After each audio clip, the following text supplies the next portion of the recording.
Audience வந்து either படம் நல்லா இருந்தா நான் தியேட்டருக்கு வரேன், ஒரு டூரிஸ்ட் ஃபேமிலி மாதிரி இருந்தா நான் வந்து பாக்குறேன், இல்லைன்னா ஆர்டிஸ்ட் படமா இருந்ததுன்னா ஒரு வீக்கெண்ட்ல வந்து பாக்குறேன். ஆர்டிஸ்ட்னா இப்போ வந்து மாவன் படமா இருந்தாலும் சரி, இப்போ வந்து டிடி நெக்ஸ்ட் லெவல், இந்த மாதிரி ஆர்டிஸ்ட் பேஸ் படம் வந்தனா எனக்கு பாப்புலரான ஆர்டிஸ்ட், எனக்கு தெரிஞ்ச ஆர்டிஸ்ட் அவங்க படமா இருந்தனா திரையரங்கு வந்து படம் பாக்குறேன்.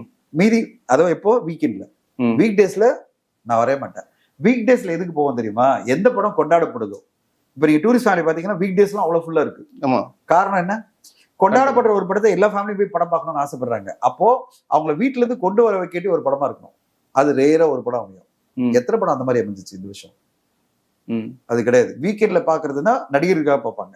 அந்த ஃபேன்ஸ் அவங்க எல்லாமே வீக்கெண்ட்ல ஜாலியா போலாம்டா, நம்ம ஃப்ரெண்டு நம்மளுடைய ஃபேவரான ஆக்டருடைய படம் அப்படின்னு வருவாங்க. வீக் டேல அவங்க எல்லாம் பிஸி, இந்த படத்தை கண்டிக்க மாட்டாங்க. ஆனா ஃபேமிலியா போயிட்டு ஒரு கொண்டாடுற படத்தை போய் பார்ப்பாங்க.